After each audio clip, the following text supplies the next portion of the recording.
What's going on YouTube? It's your boy, Smokie, and I'm back with part two. I told y'all I was coming back, man. I don't be playing y'all, man. You know what I mean? I don't be on that. I ain't them other content creators that be lying. And yeah, no, we back.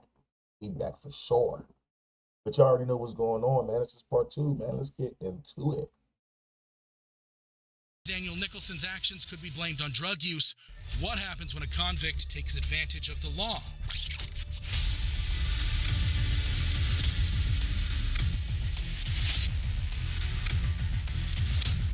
Like in the case of 28-year-old Eddie Villalobos, who's facing a murder trial in Hillsboro, Oregon.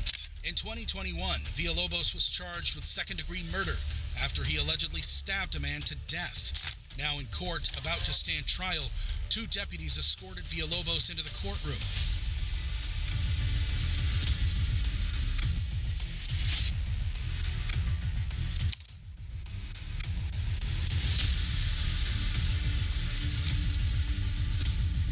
His shackles were then removed because, under Oregon law, a defendant should not be restrained in front of the jury to avoid prejudice.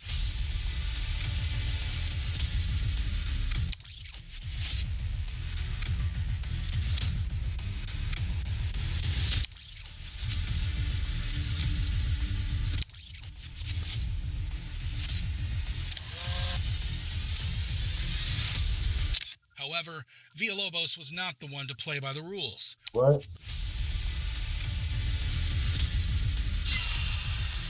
What?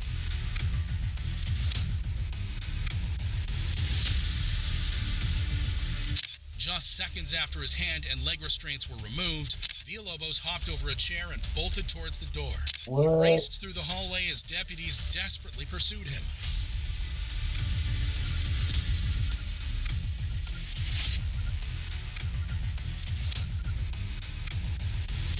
Villalobos made it down the stairs and exited through the lobby, closing the door behind him.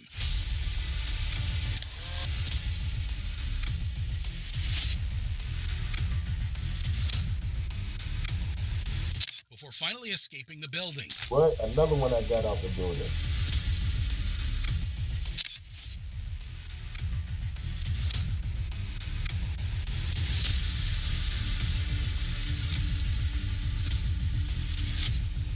A 2-hour manhunt ensued before authorities got a call that a person was trying to break into an apartment next door. When police arrived, they found Villalobos hiding under a blanket inside a closet. What? He was arrested and charged with first-degree burglary and second-degree escape. How? How? I just don't understand it. Like I was trying to put my pieces of the puzzle together, get my shit cooking, and that shit just ain't clicking on how you get caught 2 hours later under a blanket from trying to break in somebody's house, knowing you just ran from. I don't know. I don't know. This is the moment Villalobos was taken into custody after a 2-hour search.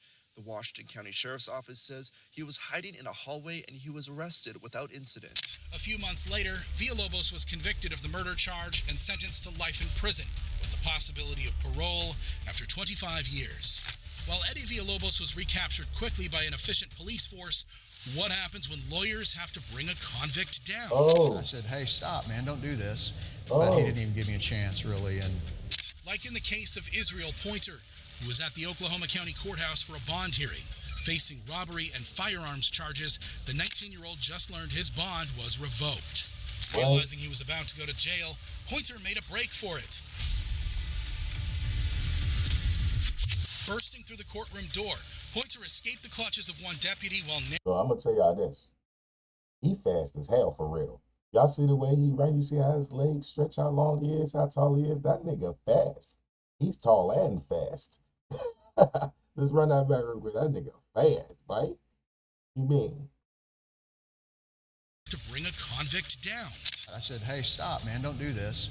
But he didn't even give me a chance, really. And like in the case of Israel Pointer, who was at the Oklahoma County Courthouse for a bond hearing. Facing robbery and firearms charges, the 19-year-old just learned his bond was revoked. Realizing he was about to go to jail, Pointer made a break for it. Bursting through the courtroom door, Pointer escaped the clutches of one deputy while narrowly missing another.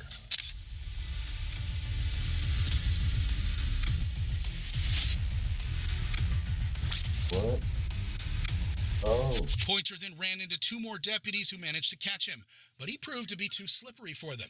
What? Once again, Pointer managed to break free.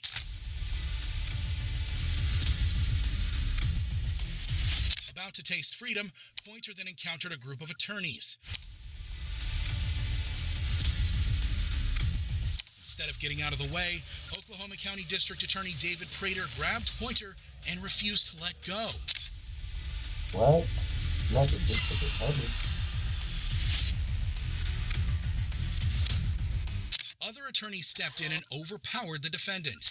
DA Prater was no stranger to catching fleeing defendants. Turns out this was his 4th time. You know, working in this courthouse is a lot like being in the Wild West again. You just never know what's going to happen. Just stepped in. Pointer was finally taken into custody and additionally charged with resisting arrest. While a vigilant lawyer stood between a defendant and his freedom, what happens when a convict shows Olympic-level athleticism to escape? Like in the case of Gregory Wright, who's facing trial for armed robbery in Detroit, Michigan. Back in 1995, 22-year-old Wright reportedly robbed a man at gunpoint and stole his vehicle. While fleeing from police, Wright slammed into a police cruiser and opened fire, hitting an officer in the arm. A day later, Wright was arrested and charged with robbery and firearms-related offenses. While being taken to court, Wright showed zero remorse for his actions. All I got to say is I have no remorse for shooting that police officer. He got what he deserved. If I had the opportunity to kill him, I'd kill him. At his pretrial hearing, the judge set Wright's bond at a staggering $50,000. Knowing for certain he was going to jail, Wright made a break for it.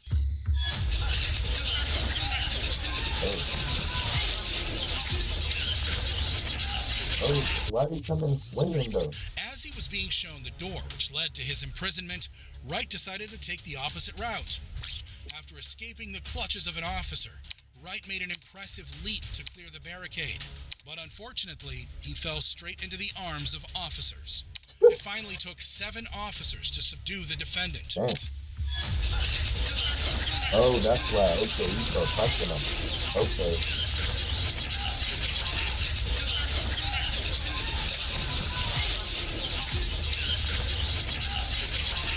Wright's bond was eventually removed, and he was ordered to remain in prison.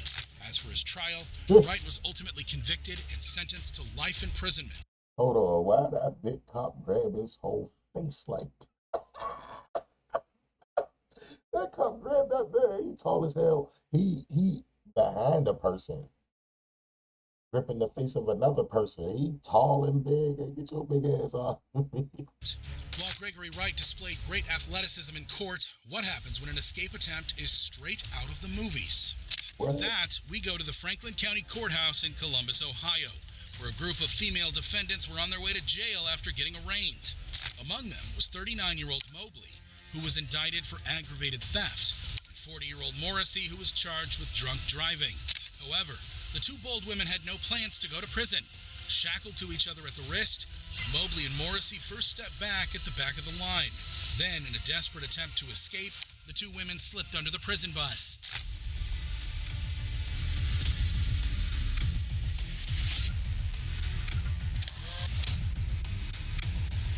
What?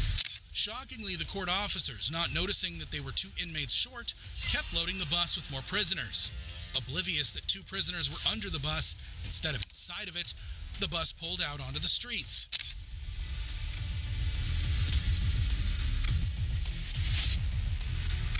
A few minutes later, it stopped at a red light when, somehow managing to unshackle herself, Morrissey was seen running away from the scene.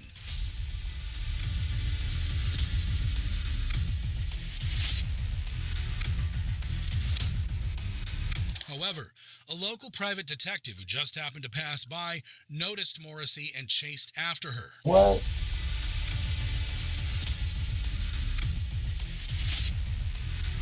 She was eventually captured and handed over to police. Within seconds of her escape, Meyer walks the defeated captive back to the courthouse. But nobody at the sheriff's office seems to notice they're missing prisoners. As for Mobley, she was found hiding in the bushes at the side of the freeway. The escape attempt had left her with a broken back, and she was sent to the hospital. After the dust settled, both women were charged with felony escape. While Tracy Mobley and Mary Morrissey risked their lives for freedom, what happens when a defendant casually walks out of court? Like in the case of Joey Watts, who's on trial at the Grant County Courthouse in Arkansas for threatening to kill a woman. Facing charges of aggravated assault and felony possession of a firearm, Watts is seen sitting beside his attorney while the jury went inside to deliberate his case. The prosecutor was chatting with some women while the court clerk seemed busy on her phone. However, with no court officers in sight, Watts got up and casually strolled out of the courtroom.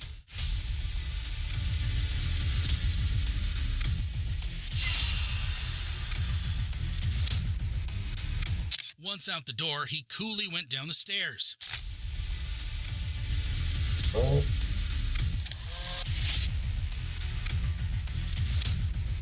Watts then said something to his family member sitting in the hallway before quickening up his pace and exiting through the main door.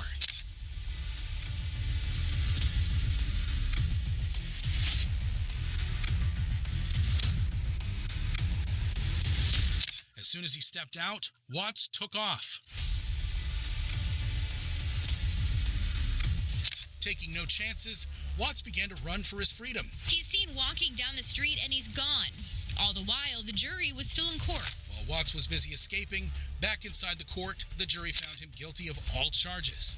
Watts' freedom was short-lived as he was arrested the next day. Chief Deputy Pete Roberts said Watts was out on bond, which allowed him to walk around the courtroom freely. That he was not in custody, he wasn't, an inmate or anything, and that allowed him the freedom to move around throughout the courthouse. He also said a court officer was not present that day due to a staff shortage. The circuit court's in the process of hiring a new bailiff to prevent that, but they haven't got that done yet. Eventually, it turned out that two other people had helped Watts escape, including his brother, who was sitting behind him in the courtroom. As soon as Watts exited the court, his brother signaled the other guy, and the two got up and left. Ultimately, Watts was sentenced to 36 years in prison, 10 years for the attack, and 26 years for gun possession. While Joey Watts' escape seemed pretty chill and casual, what happens when an entire family is involved in a breakout? What?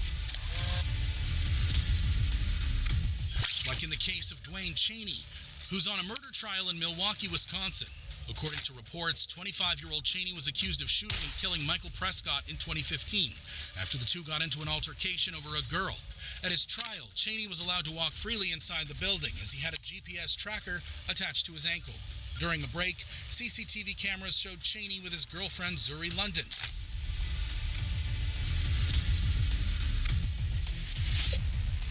After a conversation... Listen, ladies, that neck thing...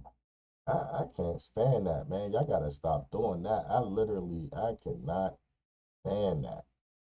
That look crazy, man. Really inside the building as he had a GPS tracker attached to his ankle. During a break, CCTV cameras showed Cheney with his girlfriend, Zuri London.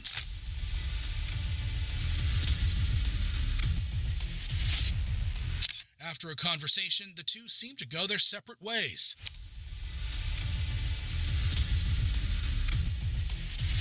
Next, Cheney was seen having a deep discussion with his father, Frank Kiles. The two then exited the hallway.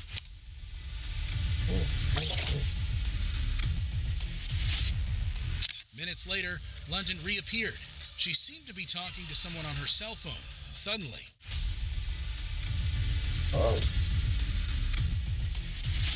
London ran because Cheney had already left the building with his father in an attempt to escape. As the father-son duo casually strolled the streets, London joined them. Then a white van pulled up and all three got inside. What?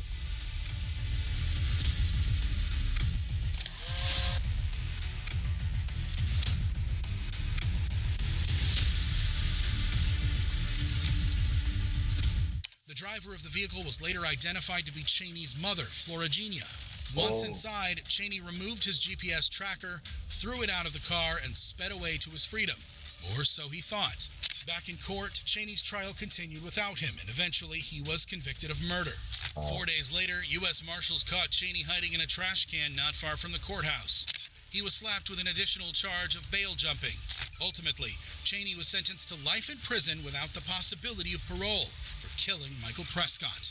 As for his escape crew, they were all charged with felony bail jumping as parties to the crime and obstructing an officer. While Dwayne Cheney had an eventful escape attempt, what happens when a loyal friend helps a convict? This is 21-year-old Callum Finter, who was at the Bradford Youth Court in the UK to support his friend, who is currently facing sentencing. His 17-year-old friend was just handed a 21-week jail term for stealing a cell phone, but Finter had other ideas.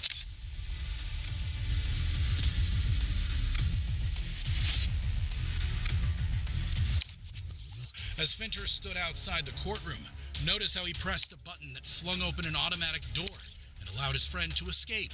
Not only did he facilitate the escape, but Finter also cheered his friend on as he ran.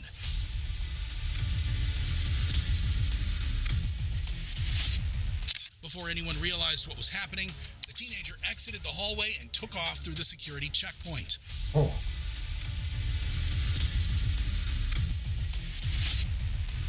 As 4 officers ran after his friend, Finter followed close behind.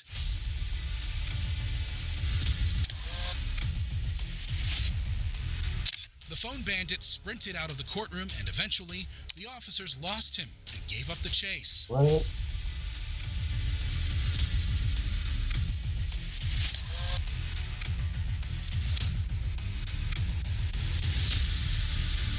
Finter showed up from behind and casually walked past the officers, who were unaware of what he had just done.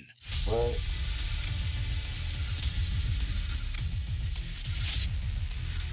However, the escape was short-lived, as officers caught the teenage thief 2 days later. He was given 6 months extra jail time for the escape. As for Finter, he pleaded guilty to aiding and abetting his friend's escape and was sentenced to 3 months in prison. While Callum Finter went to jail to help his friend escape, what happens when a convict jumps off from the 2nd floor? What? That, we go to Meigs County Courthouse in Decatur, Tennessee, where 33-year-old Rashad Hawkins was just sentenced for failing to pay child support. But the convict was not ready to go to jail.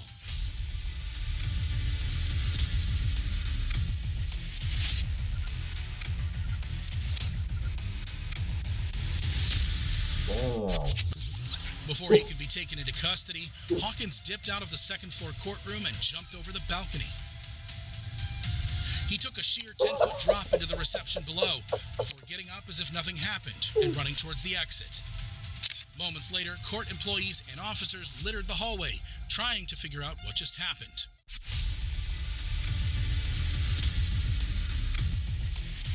What happened was that Hawkins went on the run, which would last almost 3 weeks. He was finally caught in Harrodsburg, Kentucky, after neighbors reported an unknown man trespassing their property.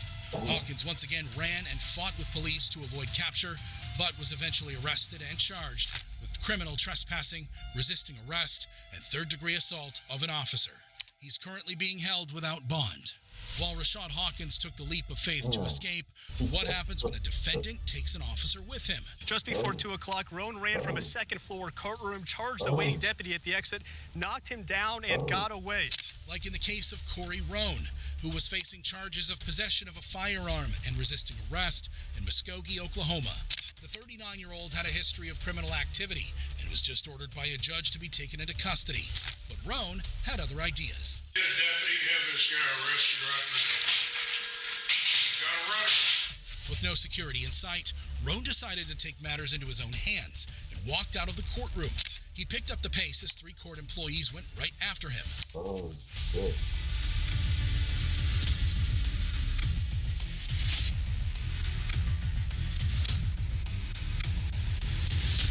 Roan took the stairs to the 1st floor. Still, there was no security in sight.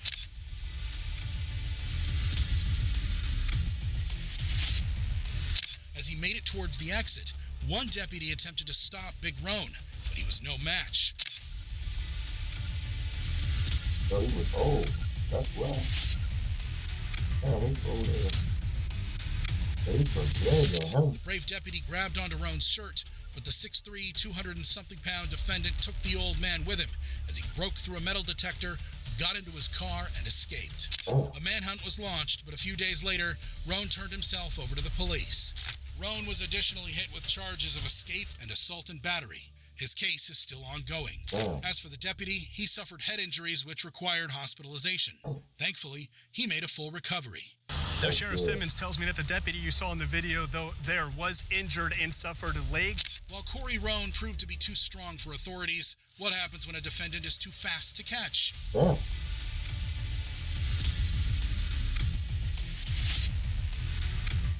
like in the case of Cody Kuhn, who's on his way to the county jail complex in Boulder, Colorado. The 30-year-old had several active warrants against his name for charges, including resisting arrest, second-degree assault on a peace officer, and retaliation against a witness. Unaware of the warrants, Kuhn showed up in court to resolve the cases against him.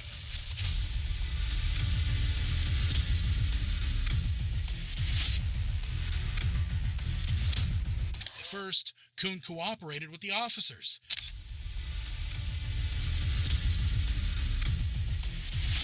But suddenly, he smelled danger.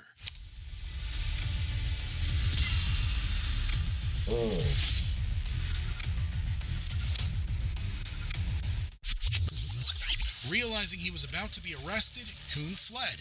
Several officers chased after him. But the fleet-footed defendant escaped through the parking lot and disappeared into the woods. Damn, he was out. A manhunt was launched to catch the fugitive.